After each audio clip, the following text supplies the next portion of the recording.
Okay, folks, we're going to start in a minute. Actually, less than a minute. We're going to start now.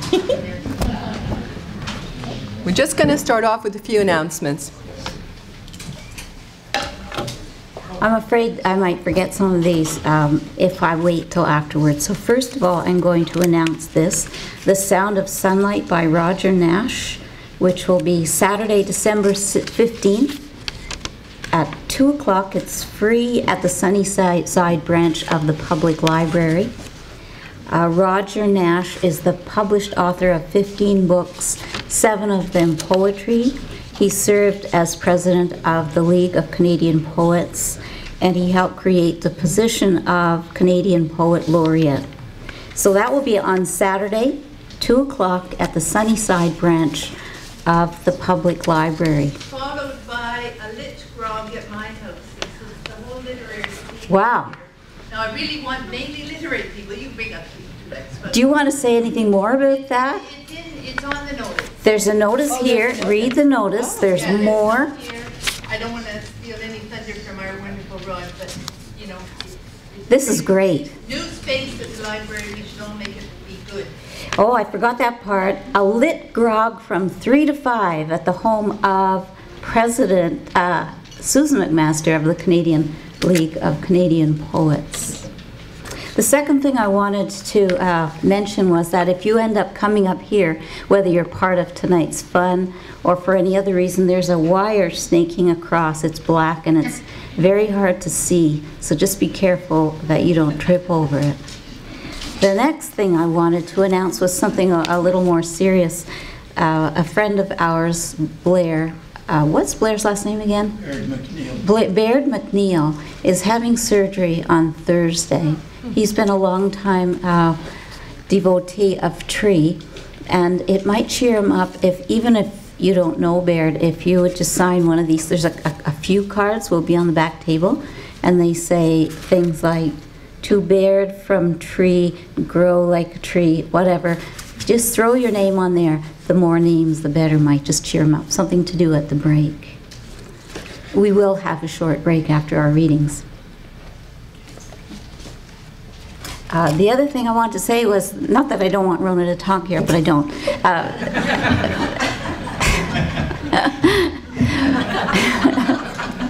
There are only a few more weeks to enter the Tree Chapel contest. There are a few confusing things. Some things on the website are not too clear. It says 20 pages in one place and 32 in another. There are reasons for all these things, but we're not going to worry about it.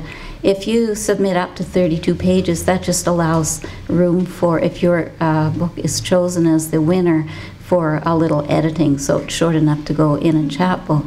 But so that's up to you, but you can send up to 32 pages. And it also, I think on the site, it indicates it's for the 2011 contest, but it's really for the 2012 contest. So send her in. Now. Okay.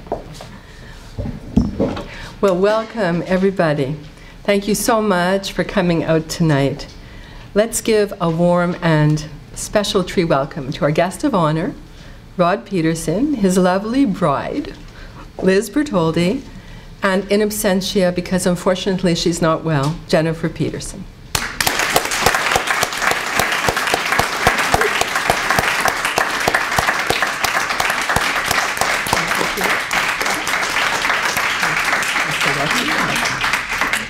Well, we had some gorgeous weather today. We were very relieved that the icy rain was yesterday, so we figured that even the weather is applauding Rod. Now, we're here tonight, why? To celebrate and honor Rod's contributions to tree. So Rod, Claudia and I are going to translate. You are at our mercy tonight. Now, we can make a lot of noise tonight with clapping, whooping, whatever, but if at any point you just don't feel like clapping, and if you have a pair of wildly colored socks that are not on your feet, Kevin Matthews suggests we can just raise our socked hands and wave them around. Now, if you don't have socks, you can just wave your hands around. So now, if you have different colored socks on your feet, you can stick your feet in here and wave them around too. That'd be really fun. So can we practice? Okay. Holler, holler, holler. That's it. Okay, so one day, a warm day last fall, Claudia and I were sitting around and we said, why don't we have a shindig for Rod? So here we are tonight, thanks to each and every one of you and to so many people who will be named later who jumped in to help to put it all together and be part of it. Thank you so much. And to kick things off, Monty Reed, as board chair, myself and Claudia, as tree co-directors, would like to say a few words about Rod. So Monty, would you like to come on up? Okay.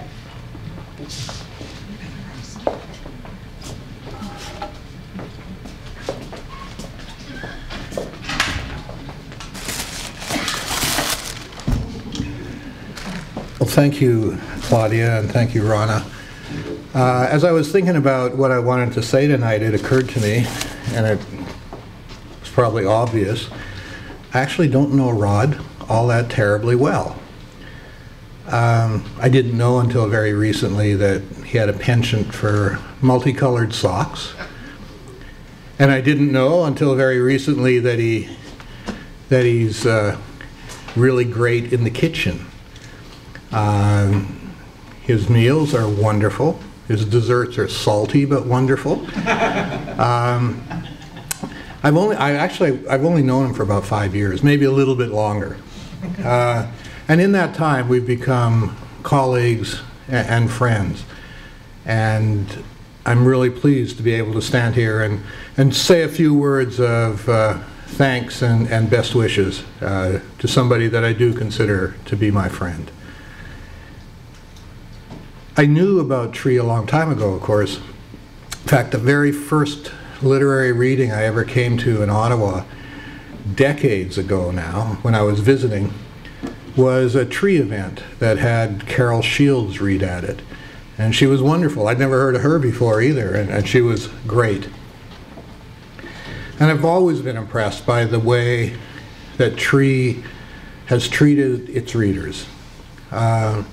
Everybody I've ever talked to who's read here has a good story to tell. They've been treated with unfailing professionalism. They've been treated well.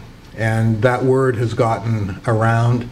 And this reading series, it's not just Rod, but he's really put it together. This reading series has become the envy of many, many cities across the country. And that kind of reputation and that kind of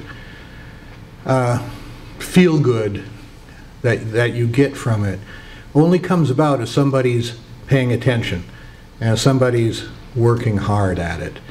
And I knew when Rod asked me if I'd be the chair of the reconstituted Tree board that it was going to be an easy decision. I said yes. And I said yes because I knew that I wasn't going to have to do much work because Rod was already doing it all. And even if you wanted to, he wasn't going to let you do it.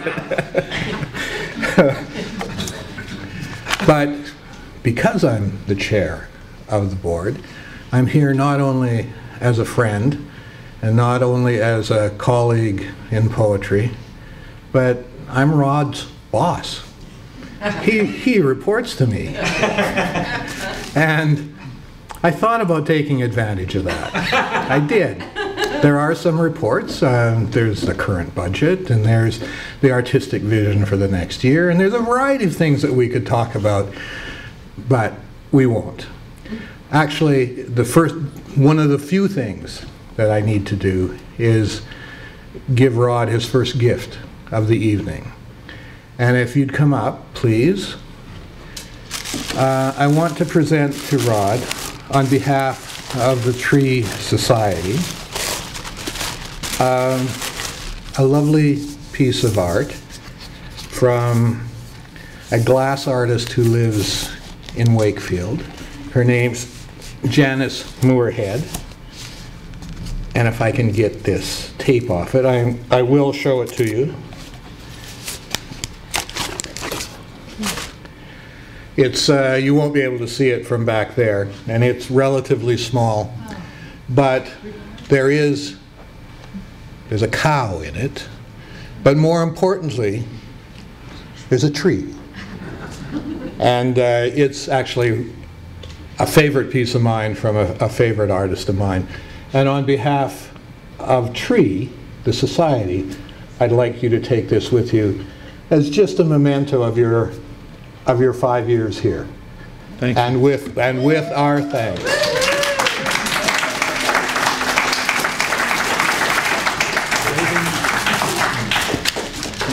And there will be, do you want to say a few words now, or no, you don't? Later.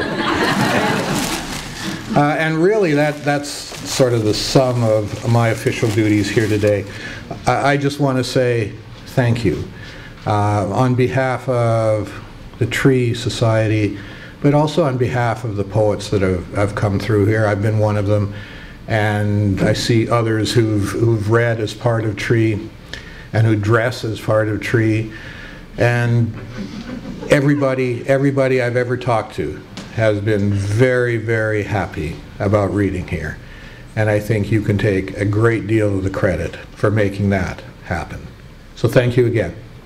And good travels from here now.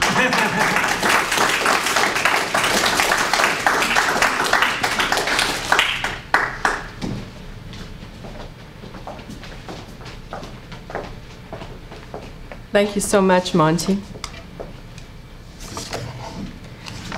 Well, now it's my turn to say a few words. And then it'll be Claudia's turn.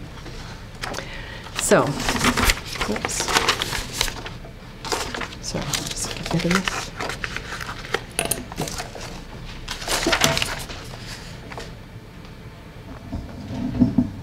Well, it has been a great pleasure to work so closely with Rod over his term as executive director of Tree. And to add to the pleasure, we became close friends as well. In working with Rod, I saw him in action, up close. I can say, and I think you can all attest to this, he displays all the qualities of great leadership. I'll give you 5 words that, for me, describe his approach: visionary, energetic, effective, welcoming, and gutsy. And soon after he took over the reins at Tree, Rod began to imagine a different kind of Tree.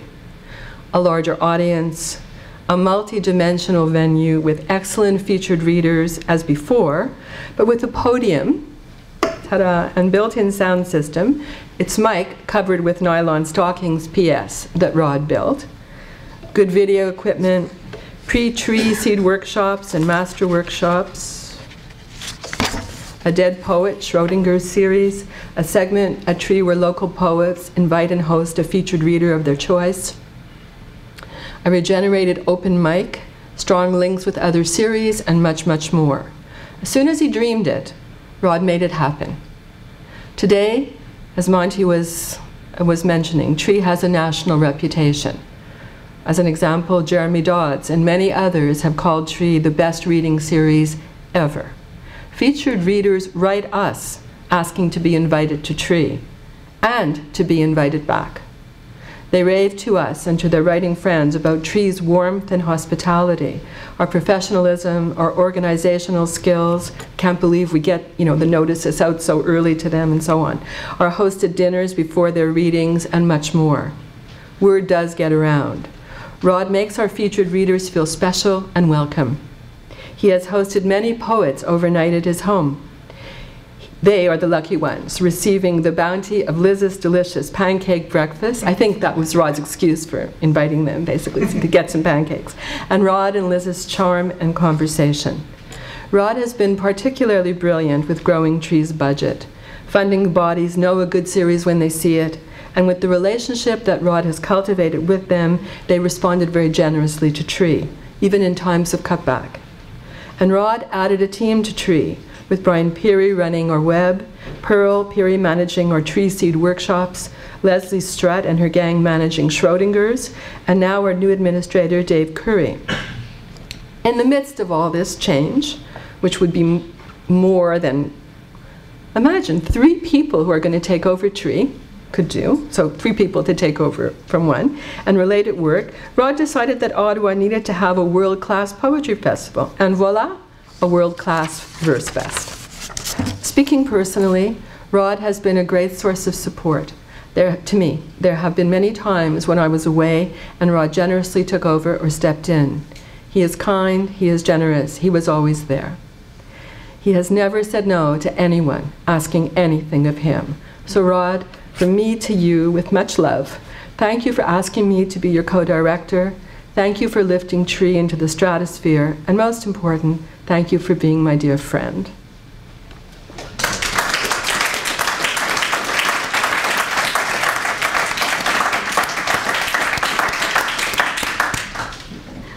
I also want to thank you, Rod. I don't live in Ottawa, I live in Carleton Place, and so when I was asked, which for me was a great honor to be a co-director here, I gulped and said yes. It just meant a lot of traveling, and I'm sure Carol will find that now as one of the new co-directors, but it was all worth it, and what made it happen for me and what made me want to say yes was that what you sense in Rod right away is the passion he has for poetry and for making sure that poetry has a greater place in the world, one which it's very hard to get there, but he's really working hard to get it there.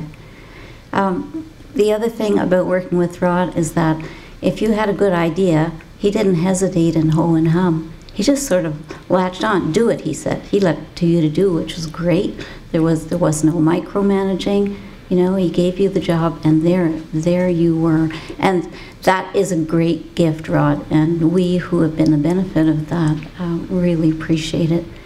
I can't add too much more to what Monty or Rona said, but thank you very much, and I treasure you as a friend also.